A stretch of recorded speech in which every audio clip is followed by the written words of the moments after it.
नमस्कार दोस्तों, तैयारी पॉइंट चैनल आपका स्वागत करता है। आज की इस वीडियो में हम बात करने वाले हैं वैदिक संस्कृति की।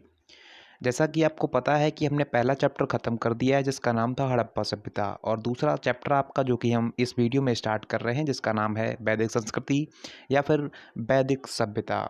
जैसा कि आपको पता है कि मैं हर बात पॉइंट्स में करता हूँ, बिकॉज पॉइंट्स आपको बहुत जल्दी याद हो जाते हैं, ठीक है ना। तो ये रहा आपका पहला पॉइंट कि वैदिक शब्द वेद से बना है और वेद का अर्थ है ज्ञान। दूसरा पॉइंट आपकी स्क्रीन पर ये रहा कि वैदिक संस्कृति के निर्माता आर्य थे।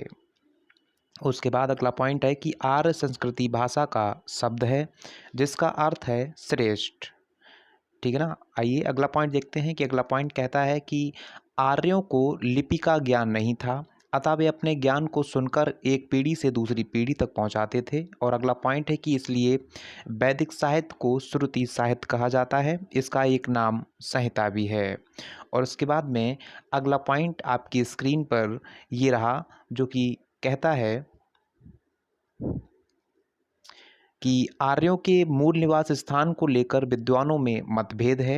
हाल ही में जर्मनी में अपना शोध पूरा करने के बाद भगवान दास गिडवानी ने अपनी पुस्तक रिटर्न्स ऑफ द आर्यंस में भारत को ही आर्यों का मूल निवास स्थान माना है। उसके बाद में अगला पॉइंट है कि सप्त सैंधव प्रदेश के प्रवर्तक डॉक्टर अविनाश चंद्र दास एवं डॉक्टर संपूर्णानंद हैं। इनके अनुसार आर्य सप्त सैंधव प्रदेश के निवासी थे। उसके बाद में हम अगले पॉइंट्स की बात करते हैं। तो अगला पॉइंट है कि ऋग्वेद में सप्त सैंधव को देवकृत योनि कहा गया है। उसका अगला पॉइंट है कि सर्वप्रथम विलियम्स जॉन्स ने बताया कि वैदिक संस्कृति ग्रीक, लैटिन, आयरिश भाषाओं की जननी भारोपीय भाषा थी। उसके बाद में अगला पॉइंट है कि सिंधु सभ्यता नगरीय थी, वहीं वैदिक सभ्यता मूलतः ग्रामीण थी। उसके बाद में अगला पॉइंट है कि वैदिक संस्कृति सिंधु सभ्यता के बाद अस्तित्व में आई। इसकी जानकारी वेदों से मिलने के कारण इसे वैदिक संस्कृति कहा जाता है। ये रहे आपके वैदिक सभ्यता वाले सारे पॉइंट्स, और हम बात करेंगे इसके काल के बारे में। तो वैदिक काल को दो भागों में बांटा जा सकता है, ठीक है ना। ये हम वैदिक संस्कृति के कालों के बारे में बात कर रहे हैं, इसके बारे में मैंने आपको बताया कि इनको दो भागों में हम बांट सकते हैं, ठीक है ना। ये दो काल कौन कौन से होने वाले हैं, ये देखिए। पहला पॉइंट है, ये कहता है कि ऋग वैदिक काल, एक पहला हो गया ऋग वैदिक काल जो कि आपका 1500 से 1000 ईसा पूर्व के बीच माना जाता है। और दूसरा है इसका काल उत्तर वैदिक काल जो कि 1000 ईसा पूर्व से 600 ईसा पूर्व के बीच माना जाता है। यहीं पर मैंने आपको दो पॉइंट्स बताए हैं। कहा है कि ऋग्वेद का यह काल विंटरनित्ज ने निर्धारित किया, और दूसरा पॉइंट कहता है कि मैक्स मूलर ने आर्यों का मूल निवास स्थान मध्य एशिया बताया है, ठीक है ना। आइए आगे बात करते हैं। अब हम पहले काल की बात करेंगे जो कि है आपका ऋग्वैदिक काल, इसकी बात करेंगे, ठीक है ना। और इसी के अंतर्गत हम बात करेंगे वेद की। तो वेद वेद क्या है, तो वेद को हम कहते हैं कि वेदों की संख्या 4 है और जिनके नाम क्रमशः, नाम कौन से हैं वो देख लीजिए। पहला है ऋग्वेद, दूसरा है सामवेद, तीसरा है यजुर्वेद और चौथा है अथर्ववेद। ये चारों वेद हैं, ठीक है ना। इसी में मैंने एक पॉइंट आपको बताया है और कहा है कि चारों वेदों का सम्मिलित रूप संहिता कहलाता है, ठीक है ना।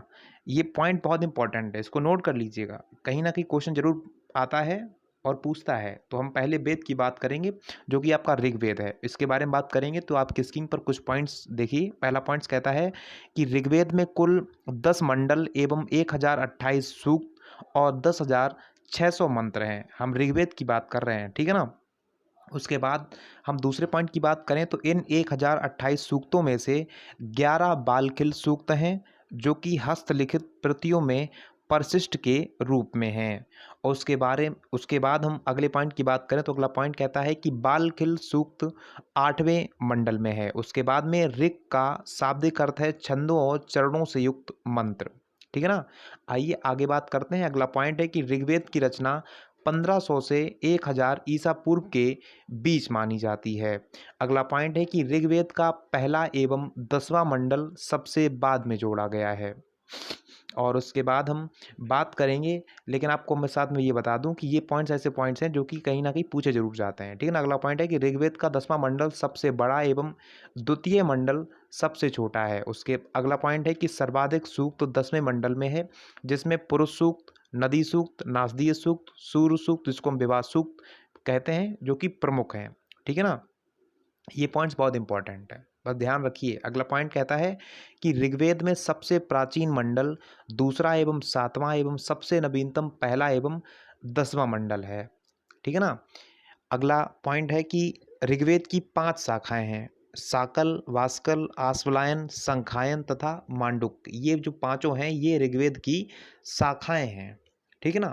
इसी में मैंने एक पॉइंट आपको बताया है कि इनमें से वर्तमान में साकल संहिता ही उपलब्ध है, मतलब प्रेजेंट टाइम में जो इसकी शाखाओं में पहला ही एक ही है साकल। अगला पॉइंट कहता है कि ऋग्वेद के साकल पाठ में कुल 1017 सूक्त हैं। ये हम सिर्फ साकल की बात कर रहे हैं, ठीक है, यही उपलब्ध है अब। और इसी में हम एक पॉइंट बात करेंगे कि ऋग्वेद के सभी मंडलों के रचयिता अलग अलग ऋषि हैं। ठीक है ना। जितने आपके मंडल हैं उन सभी के जो ऋषि हैं वो भी अलग अलग हैं। तो हम एक साइड मंडल की बात करेंगे और दूसरी साइड हम बात करेंगे उसके ऋषि के बारे में। ठीक है ना। तो एक साइड मंडल आपको दिखेंगे, दूसरी साइड आपको ऋषि दिखेंगे। तो इसमें प्रथम मंडल है और प्रथम मंडल के जो ऋषि हैं वो हैं मधुछंदा या फिर दीर्घतमा और अंगिरा। ये ऋषि हैं जो कि प्रथम मंडल के हैं। उसके बाद हम दूसरे मंडल की बात करें तो दूसरा मंडल है और उसके जो ऋषि हैं वो हैं आपके गृत्समद भार्गव, जिसको हम विश्व का प्रथम अभियांत्रिक या फिर इंजीनियर कहते हैं। उसके बाद में अगला जो मंडल है वो है तीसरा मंडल, उसके जो ऋषि हैं वो हैं आपके विश्वामित्र। अगला है चौथा मंडल, उसके जो ऋषि हैं वो हैं आपके वामदेव अंगिरस। और उसके बाद अगला है पांचवा मंडल जिसके ऋषि हैं अत्रि। ठीक है ना। अब बात करेंगे हम छठे मंडल की। तो छठा मंडल है और छठे मंडल के जो ऋषि हैं वो देखो कौन है, वो है भारद्वाज भंगिरस। उसके बाद में हम बात करें सातवें मंडल की, तो सातवें मंडल में जो ऋषि हैं वो हैं आपके वशिष्ठ। और उसके बारे में हम मतलब अगला जो बात करें, अगला है आठवां मंडल जिसके ऋषि हैं कंडव ऋषि। उसके बाद है नौवां मंडल जिसके हैं पवमान अंगिरा जो कि सोम का वर्णन है। ठीक है ना। और उसके बाद में है 10वां मंडल। 10वें मंडल में जो ऋषि हैं उनकी बात करें तो वो हैं आपके क्षुद्र सूक्ति या फिर महासूक्ति। ये आपके 10 मंडल हो गए जिनके हमने सभी ऋषि आपको बता दिए हैं, मतलब अलग अलग मंडल के अलग अलग ऋषि थे। ठीक है ना। और अब जो पॉइंट्स हैं वो सभी इससे रिलेटेड हैं, जो भी छूटे हैं वो हम यहाँ बात करेंगे। तो पहला पॉइंट है कि ऋग्वेद के दूसरे से सातवें मंडल को वंश मंडल, कुल मंडल, ऋषि मंडल भी कहा जाता है और वंश मंडल ही सबसे ज़्यादा प्रमाणिक है अब। ठीक है ना। ये पॉइंट्स बहुत इंपॉर्टेंट है, पर ध्यान से देखते रहिएगा, बहुत ज़्यादा इंपॉर्टेंट है। इनसे ही क्वेश्चन हर परीक्षा में कहीं समय मतलब कहीं ना कहीं बन के इन्हीं से पूछता है। इसमें देखो उसके बारे में हम अगला पॉइंट बात करें तो यह वंश मंडल अग्नि की स्तुति से आरंभ होते हैं। ठीक है ना। अगला पॉइंट है कि ऋग्वेद का पहला मंडल अंगिरा ऋषि को एवं आठवां मंडल कंडव ऋषि को समर्पित है। उसके बाद हम अगले पॉइंट की बात करें तो अगला पॉइंट कहता है कि ऋग्वेद का सातवां मंडल वरुण देवता को समर्पित है। इसमें अश्वमेध यज्ञ का उल्लेख है। ठीक है ना।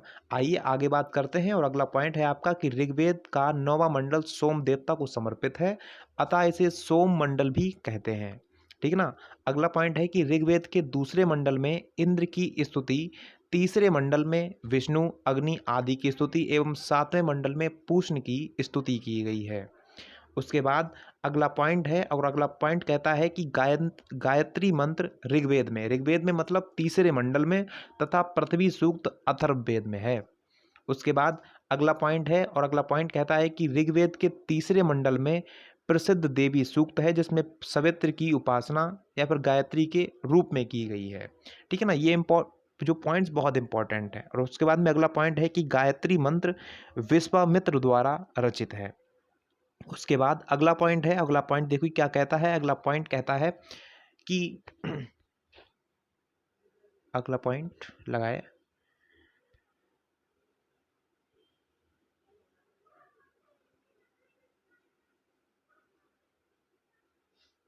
जी, ये रहा। अगला पॉइंट कहता है कि आत्मा की आवागमन, सृष्टि की रचना एवं निर्गुण ब्रह्म का सर्वप्रथम उल्लेख ऋग्वेद के 10वें मंडल के 129वें सूक्त अर्थात नासदीय सूक्त या भावव्रतम सूक्त में मिलता है। उसके बाद में अगला पॉइंट है जो कि कहता है कि लोपामुद्रा, घोषा, सची, पौलोमी एवं काच्छावृत्ति नामक स्त्रियों ने ऋग्वेद की ऋचाओं की रचना की है। उसके बाद में अगला पॉइंट है कि ऋग्वेद में उषा, अदिति, सूर्या आदि देवियों का उल्लेख मिलता है। अगला पॉइंट है कि ऋग्वेद के एक मंत्र में रुद्र का मतलब होता है शिव को त्र्यंबकम कहा गया है। ठीक है ना। उसके बाद अगला पॉइंट है कि ऋग्वेद में ब्रह्मा का उल्लेख नहीं है। ऋग्वेद में ब्रह्मा का उल्लेख नहीं है। उसके बाद अगला पॉइंट है कि लक्ष्मी का उल्लेख सर्वप्रथम ऋग्वेद में हुआ है। उसके बाद का अगला पॉइंट है कि ऋग्वैदिक लोग अपने देवताओं से संतान, पशु, अन्न एवं आरोग्य आदि पाने के लिए उनकी उपासना करते थे। ठीक है ना। आइए हम आगे बात करते हैं। और अगला पॉइंट है, वो अगला पॉइंट कहता है कि ऋग्वेद में वरुण एवं मित्र को हजारों स्तंभों वाले महल में निवास करने का वर्णन किया गया है। उसके बाद अगला पॉइंट है कि ऋग्वेद के 10वें मंडल के 95वें सूक्त में पुरुरवा, एल तथा उर्वशी का संवाद है। अगला पॉइंट कहता है कि ऋग्वेद के केसी सूक्त में कुछ जैन तीर्थकारों के नाम मिलते हैं। उसके बाद अगला पॉइंट है कि ऋग्वेद के 7वें मंडल के 103वें सूक्त अर्थात मंडूक सूक्त में सोमरस निकालने की प्रक्रिया का वर्णन तथा ऋग्वैदिक शिक्षा पद्धति की झलक मिलती है। ठीक है ना। अब हम आगे बात करते हैं और अगला पॉइंट है कि ऋग्वेद में घूर्त क्रीड़ा का वर्णन है। उसके बाद घुरुद कीड़ा में एक निराश ज्वारी की दुर्दशा का वर्णन किया गया है। और अगला पॉइंट है कि ऋग्वेद के 10वें मंडल का 85वां 85 सूक्त अर्थात विवाह सूक्त ब्रह्म विवाह से संबंधित है। इसमें सूर्य की पुत्री सूर्या और सोम के विवाह का वर्णन किया गया है। उसके बाद अगला पॉइंट है और अगला पॉइंट कहता है कि विवाह को एक संस्था के रूप में दीर्घतमा ऋषि ने विकसित किया था। उसके बाद हम आगे बात करते हैं और अगला पॉइंट कहता है कि ऋग्वेद का विवाह सूक्त पूष्ण देवता को समर्पित है, जिसकी रचना सूर्य ने की, इसलिए इसे सूर्य सूक्त भी कहा जाता है। अगला पॉइंट है कि अयोध्या का सर्वप्रथम उल्लेख ऋग्वेद में हुआ है। ठीक है ना। अगला पॉइंट है कि ऊंट का उल्लेख ऋग्वेद में है। उसके बाद हम बात करें तो बृहस्पति एवं उनकी पुत्री जूही का उल्लेख भी ऋग्वेद में ही है।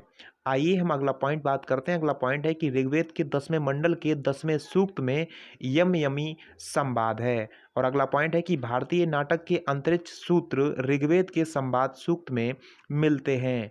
और अगला पॉइंट है कि सर्वप्रथम स्तूप शब्द का उल्लेख और ऐन्द्र महाभिषेक का वितरण ऋग्वेद में मिलता है। उसके बाद हम अगले पॉइंट की बात करें तो अगला पॉइंट कहता है कि ऋग्वेद में मंत्रों के उच्चारण करने वाले पुरोहित को होत्र या फिर होता कहा जाता है। आइए आगे हम बात करें तो हम बात करेंगे तो अगली वीडियो में हम बात करेंगे सामवेद की, जो कि आपका दूसरा वेद है। ऋग्वेद के बाद अब दूसरा वेद था सामवेद, और इसकी बात हम दूसरी वीडियो में करेंगे। ठीक है ना। तो हम अब वीडियो को छोटा छोटा बनाएंगे, बिकॉज बड़ी वीडियो देखने में आप लोगों को थोड़ी बोरियत महसूस होती है, जिसके लिए अब हम टॉपिक बाय टॉपिक मतलब छोटे छोटे टॉपिक की छोटी छोटी वीडियो बनेंगी, तो आप छोटी वीडियो को आराम से कवर कर पाएंगे और आराम से अपना पढ़ाई कर पाएंगे। तो बस देखते रहिए और आराम से पढ़ते रहिए। अब बड़ी वीडियो नहीं आएंगी, अब छोटी छोटी वीडियो लाते रहेंगे और आप आराम से देखते रहिएगा। ठीक है ना। तो अगली वीडियो में हम सामवेद के बारे में बात करेंगे, और इस जो पहला वेद था ऋग्वेद, जो कि हमने इस वीडियो में आपको ऋग्वेद की बात कर ली है, और अगली वीडियो में हम सामवेद की बात करेंगे। ठीक। और साथ में मैं आपको बता दूं कि अगर आपको इस वीडियो में कुछ मिलता है नया, तो ही वीडियो को लाइक करना, वरना वीडियो को मत लाइक करना। ठीक है। और चैनल को तभी सब्सक्राइब करो जब तुम्हें कुछ लगता है कि इस चैनल में हमें कुछ मिलेगा। ठीक है। तो आज के लिए बस इतना ही। Thank you very much.